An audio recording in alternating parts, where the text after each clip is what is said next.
예, 젊음이 좋습니다.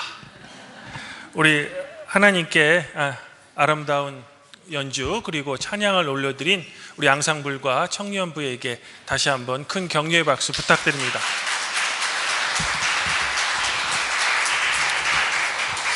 오늘은 주님께서 사망을 이기시고 부활하신 기쁜 부활주일입니다. 그리고 24절기로는 하늘이 점차 맑아진다는 청명이며 또 식목일입니다. 그래서인지 오늘 교회로 올라오는 길에 벚꽃이 예쁘게 폈더라고요.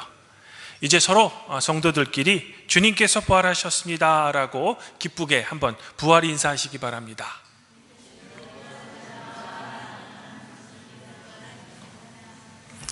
예, 그러면 제가 사도의 인사를 드립니다. 제가 인사할 때 아멘으로 크게 화답해 주시면 이 부활절 아침 저의 설교에 기운이 더욱 날 것 같습니다. 하나님 우리 아버지와 주 예수 그리스도로부터 오는 은혜와 평강이 기쁜 부활주일 예배에 참석하신 우리 모든 교회에게 함께 있기를 바랍니다.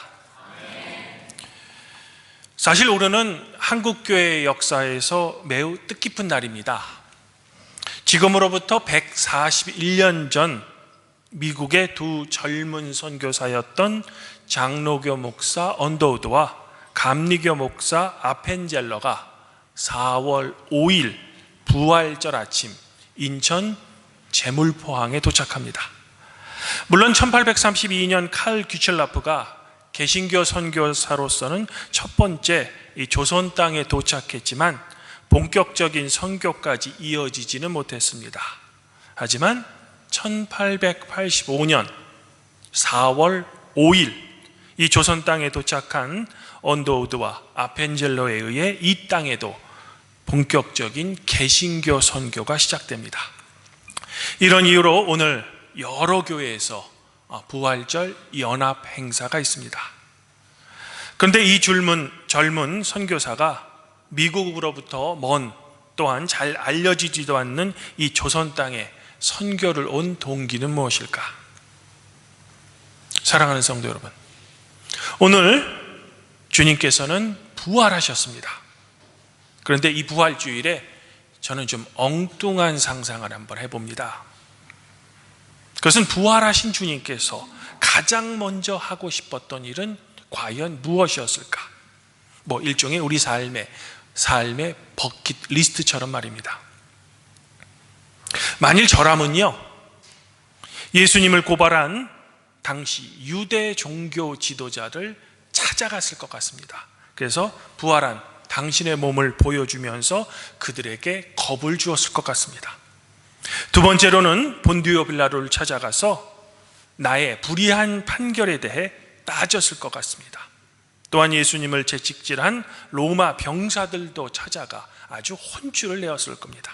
마지막으로는 베드로를 찾아가 나를 왜 3번 부인했냐라고 책임을 묻고 도망친 다른 제자들도 혼을 낼 것 같습니다. 그래야 속이 후련해질 것 같습니다. 또한 이 과정에서 이스라엘 백성들로부터 열렬한 지지를 다시 받았을 것 같습니다. 물론 지금까지 제가 말씀드린 내용은 어디까지나 저의 상상입니다. 그러나 부활하신 주님께서는 그렇게 하지 않으셨습니다. 복수는 복수를 낳고 전쟁은 또 다른 전쟁을 낳기 때문입니다. 부활하신 주님께서 제일 먼저 하신 일은 무덤까지 찾아와 천사들로부터 부활의 소식을 듣고 두려움에 떠는 여자들을 향해 두려워하지 말라라고 위로해 주십니다. 그러면서 그녀들에게 제자 공동체를 찾아가 갈릴리로 가라라고 하시죠. 사실 예수님께서는 예전에 당신의 제자들에게 이렇게 말씀하신 적이 있었습니다. 그 명령을 다시 상기시킨 거죠. 그러면 예수님께서는 억울한 죽음에 대해 복수하기 위해 예루살렘으로 가지 않고 왜 갈릴리로 가셨을까? 아마도 제 생각에 그 이유는 낙심하고 절망하여 흩어져 있는 당신의 제자들을 다시 모으기 위함 같습니다. 예수님께서는 이제 40일 후면 하늘로 승천하셔야만 했죠. 그래서 이 땅에서 하나님 사역을 계속 담당해야 할 제자 공동체를 다시 일으켜서 세우셔야만 했습니다.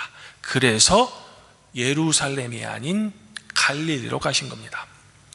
이후 예수님께서는 다시 만난 제자들을 향해 이렇게 말씀하십니다.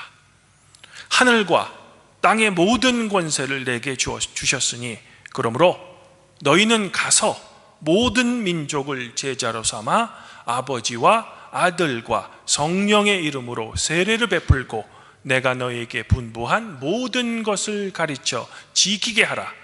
볼지어다 내가 세상 끝날까지 너희와 항상 함께 있으리라. 이른바 대선교 명령을 내리십니다. 이 선교 명령에 예수님과 제자들은, 그리고 사도 바울은 목숨을 건 선교를 시작합니다. 그리고 이 선교 과정에서 많은 제자와 사도들이 목숨을 잃습니다. 하지만 하나님의 선교는 계속되며 여러 지역에 교회가 생깁니다. 그리고 141년 전 예수님께서 명령하신 이 대선교 명령을 지키기 위해 젊디 젊은 언더우드와 아펜젤러가 이 조선 땅에 온 겁니다. 우리 루터교회도 늦었지만 지금으로부터 68년 전인 1958년 1월 13일 미국 미조리 시노드 루터교 소속 선교사 3분이 김포공항에 도착합니다. 그리고 9개월 후 지온영 박사님이 도착해 3분의 선교사와 합류하면서 본격적인 우리 루터교회의 한국 선교가 시작됐던 겁니다.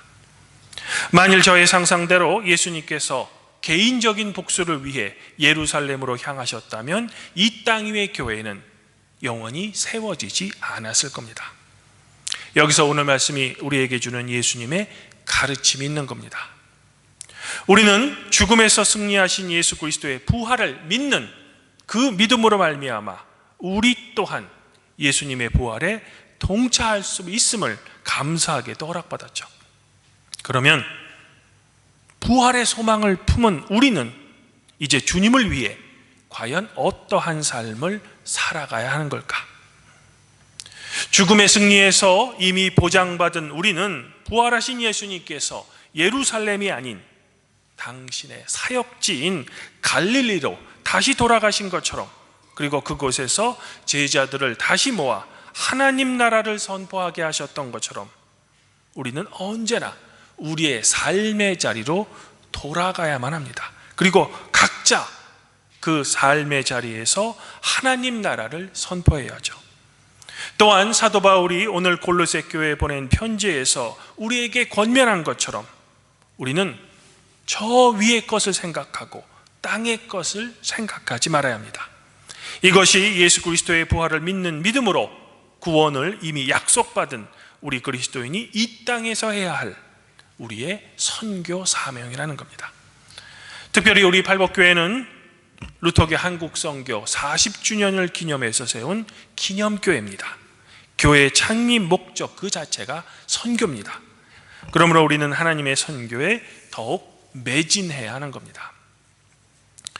사랑하는 팔복교회 성도 여러분, 예수님께서는 인간의 역사 가운데 유일하게 죽음을 극복하시고 다시 살아나셨습니다. 그리고 결코 다시 죽지 않는 첫 번째 사람이 되셨습니다.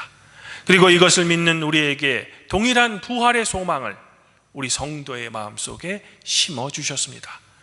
이처럼 부활하신 예수님이야말로 미래에 있을 성도 여러분들의 부활에 대한 확실한 보증이며 근거가 됩니다. 만일 예수님을 굳게 신뢰하는 사람이라면 그 사람이 누구든지 예수님께서 오늘 부활주일에 성취한 그 승리를 함께 누리게 될 겁니다.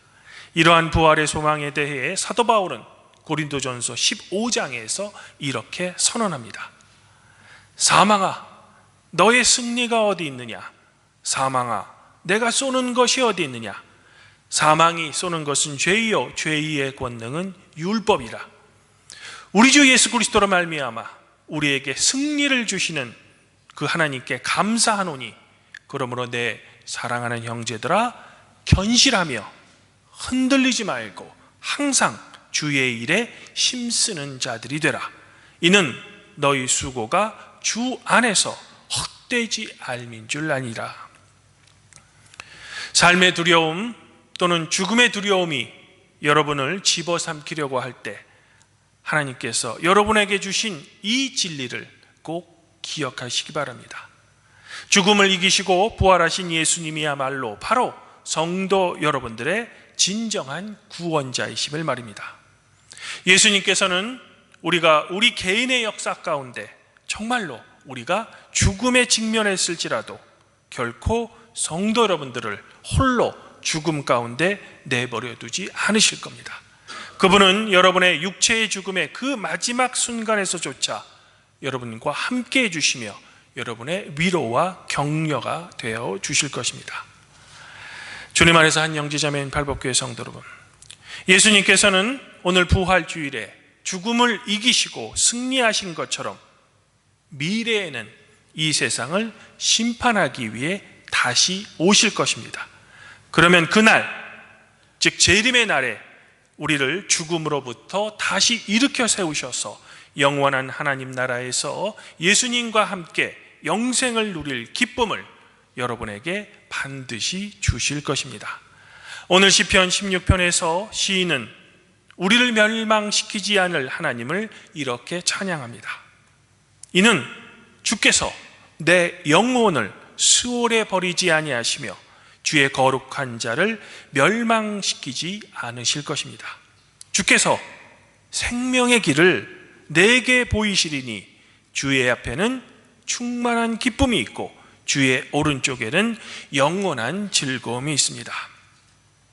아무쪼록 이 기쁜 부활주일에 죽음을 이기시고 승리하신 예수님의 부활을 여러분의 믿음으로 굳게 믿으시기를 먼저 권면드립니다.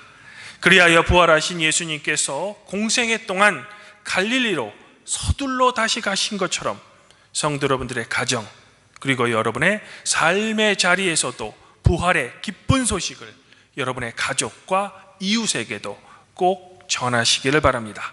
그러나 그저 입술로만이 아닌 여러분의 온 삶으로 전하셔야만 합니다.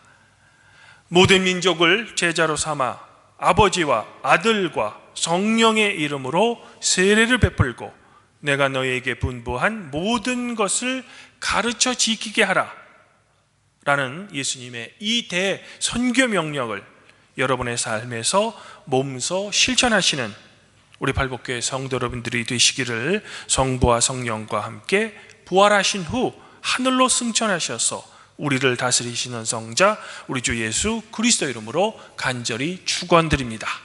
그리하면 모든 지각에 뛰어나신 하나님의 평강이 그리스도 예수 안에서 성도 여러분들의 마음과 생각을 지키실 것입니다.